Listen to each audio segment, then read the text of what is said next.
c'est sûr que tu as beaucoup de souvenirs qui reviennent là, beaucoup d'émotions qui reviennent, mais j'étais prêt parce que quand j'ai commencé la saison 2013-2014, dans ma tête à moi, je m'attendais à ce que ce soit probablement ma dernière saison. Ici votre hôtesse Amélie Delobel et je suis très heureuse de vous accueillir sur le podcast Athlète Entrepreneur qui met en évidence des parcours inspirants d'athlètes ou d'anciens athlètes de haut niveau qui se sont tournés vers le milieu entrepreneurial.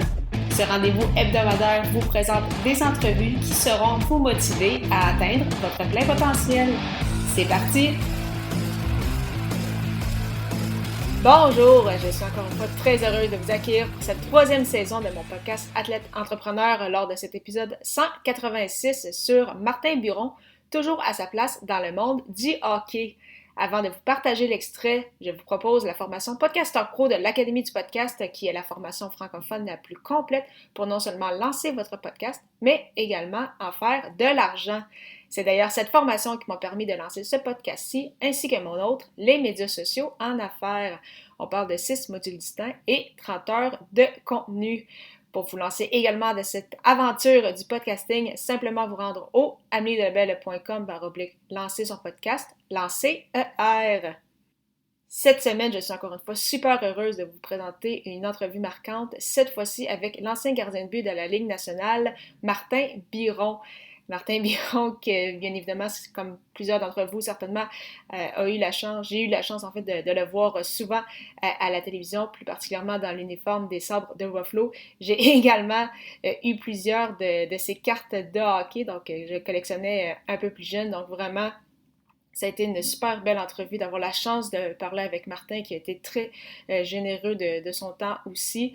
D'ailleurs, actuellement, l'ancien Cerbère qui a disputé quand même plus de 500 matchs dans la Ligue nationale et depuis qu'il est à la retraite, en fait, analyse pour différentes chaînes sportives, dont bien sûr RDS, le réseau des sports, TSN, ainsi que le réseau MSG aux États-Unis. Et c'est également le directeur de l'Academy of Hockey, un établissement situé dans l'État de Buffalo.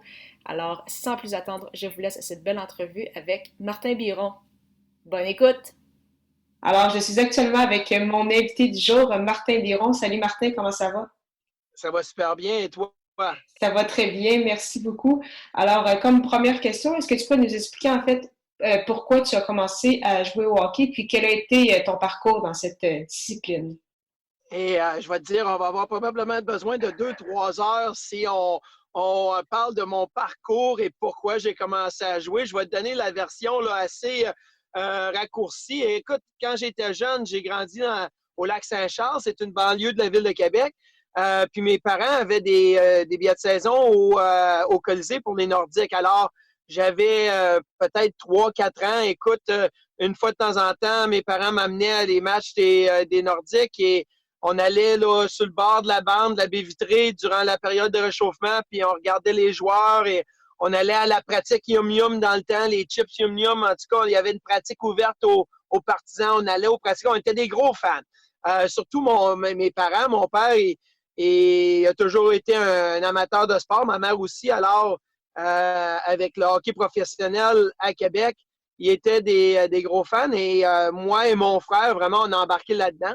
Et, tu sais, tout jeune, on était vraiment actifs. Le baseball, le soccer, le tennis, le ski, le hockey, tous les sports, écoute, on les a toutes faites. On en créait avec mes amis dans la rue où je restais au Lac-Saint-Charles. Et des fois, on inventait des sports l'été et on passait un été au complet à jouer un sport qu'on avait inventé. Alors, j'étais beaucoup actif et évidemment, ben, les hivers au Québec, on jouait au hockey. Moi, j'étais un passionné de hockey. Puis, écoute, je jouais du hockey compétitif au niveau Pee-wee, Bantam et Midget et en plus junior. Alors, je ne m'attendais pas à faire une carrière dans la Ligue nationale, mais je rêvais à peut-être un jour là, pouvoir jouer là, dans la grande ligne, ce qui est arrivé et qui était un rêve accompli. Mais jamais là, j'avais comme but de jouer dans la Ligue nationale. C'était seulement un rêve, puis j'ai été chanceux. Alors, j'ai joué dans la région de Québec, à Charlesbourg, à Beauport, et après ça, je suis allé en Abitibi-Témiscamingue au Midget 3 à 16 ans. Alors, je suis parti de la maison à 16 ans. Puis, je suis allé rester dans une pension, dans une famille à Amos, en Abitibi. Et j'ai joué ma saison Midget 3 là-bas. Ça a vraiment été une saison spectaculaire. J'ai vraiment bien performé. Tout a bien été. Alors, quand je suis revenu, je me suis fait repêcher par les Harfans de Beauport, qui sont maintenant les Remparts de Québec. Alors, j'ai eu la chance de jouer mon hockey junior à la maison. Je suis revenu à la maison avec mes amis, ma famille. J'ai été au cégep avec mes amis. Alors, c'était vraiment là, un retour à la maison qui était vraiment le fun. Et après ça, c'était la Ligue américaine, la Ligue nationale. Mais je regarde mon déroulement dans le hockey mineur et dans le junior. Ça n'a pas été vraiment là, le chemin le plus facile. C'était pas, oui, Martin, c'est sûr qu'il va faire la Ligue nationale. C'était, j'ai travaillé, j'ai monté plusieurs obstacles pour pouvoir me rendre où c'est que je me suis rendu.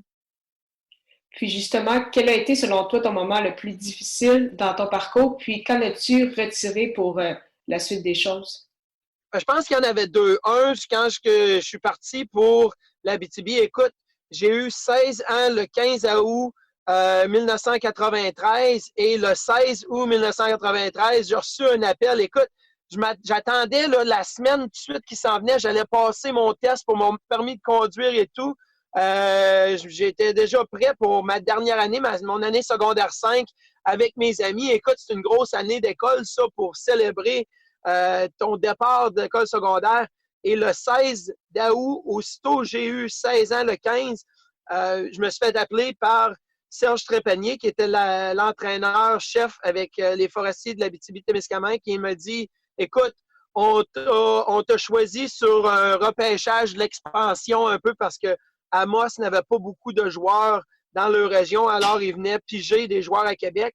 Et si tu veux continuer ta progression et jouer Midget 3A, tu dois venir jouer avec nous en Abitibi. Alors, je suis parti là, le lendemain avec mon père et on a fait mes valises et je suis parti là-bas. Je me souviens, mes parents, surtout ma mère, me disaient, elle ne voulait pas que j'y aille, mais j'ai fait un deal avec. J'ai dit, si mes notes à l'école restent aussi bonnes en Abitibi qu'il l'était à Québec, à la maison. Alors, je peux-tu rester? C'est le deal qu'on a fait. Mais c'était vraiment là, un choc de dire que là, il fallait que je parte pour demeurer à 7-8 heures de chez mes parents où j'avais jamais parti vraiment. Et je pense que j'ai bien performé. L'école, ça a super bien été. Et j'ai fait preuve de maturité à ma famille, à mes parents pour pouvoir avoir cette opportunité-là. Fait que ça a été un choc, ce premier-là, à 16 ans. Puis le deuxième, je pense, c'était à 20 ans, ma première année dans la Ligue américaine avec les Americans de Rochester. Ça allait vraiment pas bien. Écoute, je me suis fait repêcher dans la Ligue nationale en première ronde avec les Sabres de Buffalo. À 18 ans, j'ai joué des matchs dans la Ligue nationale. J'ai eu du succès dans le junior. Mais une fois que je suis arrivé dans la Ligue américaine, ça n'a pas super bien commencé. Je me suis même fait rétrograder dans la Ligue East Coast. Alors, je me posais vraiment des questions si j'allais avoir la chance de retourner dans la Ligue nationale.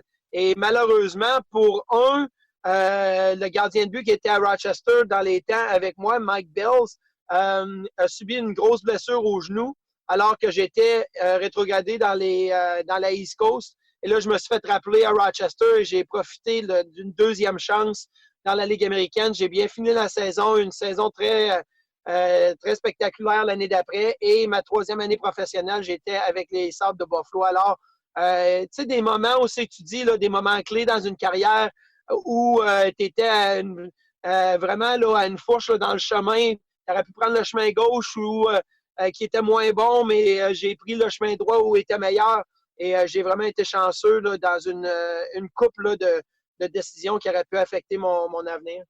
Puis justement, donc une fois que ça a parti à Buffalo, tu as disputé un total de plus de 500 rencontres avec les Sabres, les Islanders, les Rangers et les Flyers. Cependant, ça t'a pris donc ta retraite au début de la saison 2013-2014. Est-ce que ça a été une décision justement difficile à prendre en raison justement de tout ce parcours ou tu étais prêt justement à passer à une autre étape?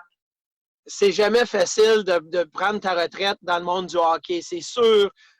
Écoute, depuis l'âge de 4, 5, 6 ans, À tous les jours, je prenais mon bâton de hockey. J'attendais mon père qui revenait du travail à 5h, 5h30 et je l'attendais dans la cuisine avec le bâton de hockey. Je disais, ah ouais, on va jouer dans le corridor, on va jouer sur la patinoire extérieure. C'était du hockey 24 heures sur 24, 7 jours sur 7, puis quasiment 365 jours par année. Écoute, c'est sûr, je jouais d'autres sports, mais le hockey était vraiment là, le sport que j'aimais. Alors, une fois que tu dis là, qu'à 36 ans, que tu vas prendre ta retraite, c'est sûr que tu as beaucoup de souvenirs qui reviennent, là, beaucoup d'émotions qui reviennent, mais j'étais prêt parce que quand j'ai commencé la saison 2013-2014, dans ma tête à moi, je m'attendais à ce que ce soit probablement ma dernière saison. Ça devenait de plus en plus difficile de me préparer physiquement et durant la saison estivale et pour la saison de hockey. Alors, je m'attendais à c'était probablement ma dernière saison. Et avec le début de saison que j'ai connu, ça n'avait pas super bien été. J'étais à New York alors que ma famille, mes enfants étaient de retour à Buffalo parce qu'on s'était dit on va faire des sacrifices et peut-être pour la famille, c'est mieux qu'ils soient à une place au lieu de déménager à toutes les années, à toutes les saisons. Alors, on avait ramené la famille à Buffalo. Moi, j'étais à New York tout seul. C'était pas facile du côté personnel et du côté professionnel, ça allait moins bien aussi. Alors, c'est sûr que c'était une décision qui n'a pas été facile, mais j'étais prêt. Je commençais à ne pas aimer le hockey et à haïr le hockey un peu, ce qui n'était jamais arrivé dans ma vie. Et je ne voulais pas continuer à haïr le hockey. Alors, j'ai décidé de prendre la retraite et de passer à quelque chose que une autre passion. Puis j'avais eu la chance, dans les années avant de prendre ma retraite, de travailler dans les médias un peu, soit en faisant des chroniques sur le site Internet des Rangers ou en allant travailler à TSN ou à RDS durant les séries éliminatoires lorsqu'on était éliminé.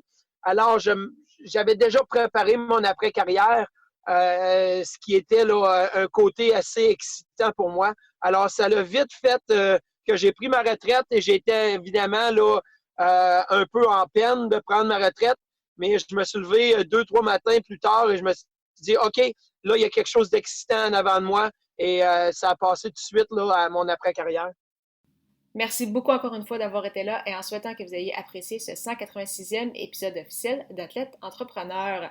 Avant de vous laisser, je voulais vous proposer une super plateforme francophone que j'utilise avec ce podcast, soit Ocha. Ocha qui n'est pas uniquement qu'un hébergeur de podcasts, mais aussi un puissant outil marketing qui vous permet entre autres de générer des clips audio, de bâtir votre propre liste de courriels et de publier sur les réseaux sociaux. Pour l'essayer à votre tour, profitez d'un essai gratuit de 2 semaines au amiedelabel.com/Ocha, AUSHA. Au plaisir de vous retrouver à l'épisode 187 pour une autre entrevue marquante.